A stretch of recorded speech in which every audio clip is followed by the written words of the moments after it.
في جدة. رحنا للبيت وجهزته، فكيت الشاب، كان ممتلئ الجسم، كان رجله الاثنين ويديه خارج المغسلة، لكن كان سهل جدا في تغسيله وتجهيزه.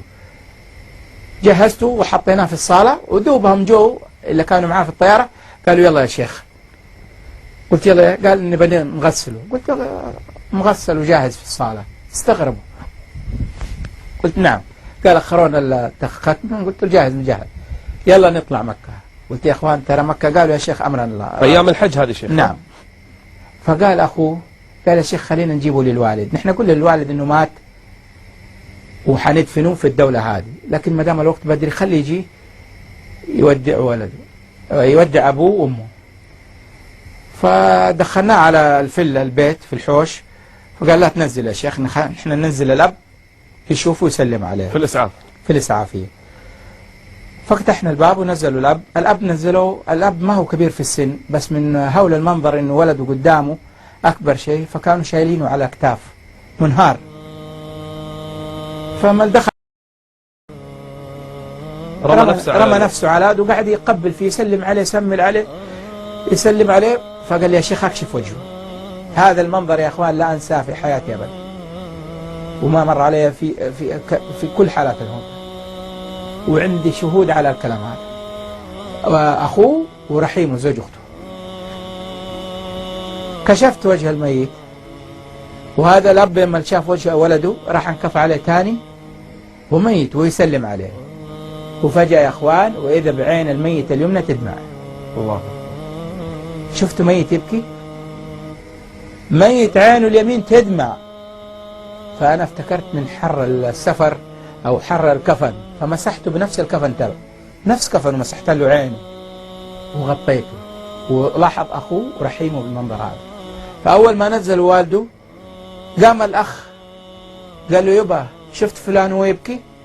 قال كيف يبكي؟ رجعوني تاني. فقلت له لا تقول له، يعني لا يتاثر خلاص. قال لي لا اقول له. فرجعني قال لي اكشف له تاني يا شيخ. فكشفه تاني، فكشف تاني، واذا انكب عليه ويشوفه ويدمع مره ثانيه. سيبه. انت شفته شيخ؟ نعم شفته بعيني، واخوه وزوج اخته.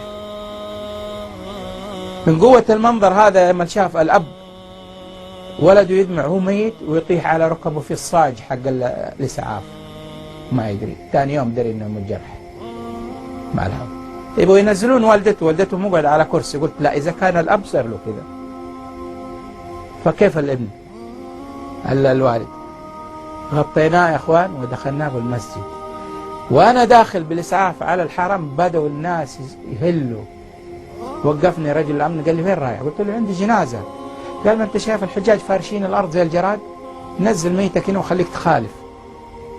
بس كلمه نزل ميتك وخليك تخالف، بنزل من السياره لقيت ان الميت فكوا الحجاج، فكوا باب السياره وشالوا الميت. شلوا. يحلف اخوه بالله يقول ما قدرت اشيل اخوي الا مرتين من كثر الحجيج. درت عكست ورحت اخذت تصريح الدفن ورحت للمقبره، وكان في جنايز 6 للرجال ولامرأتين في الحرم المكي، وسمعت الصلاة على الأموات.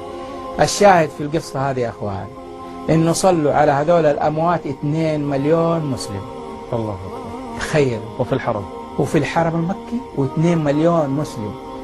نبغى من 2 مليون واحد فيهم يدعي على هذا الميت يكون باب السماء مفتوح ويستجاب له. 2 مليون. ذهبت للمقبرة واستنيت الجنازة، وتيجي 4 جنايز، ويجي عامل المقبرة يقول لهم الدفن في الناحية الشمال، ويروح الناحية الشمال، والجنازة تيجي الرابعة عارفها بالغطا حقها. ويخرج المشرف على المغسلة قال ما في جنايز. قلت له إلا دخلوا 3 في الناحية الشمال. قال لا الدفن هنا.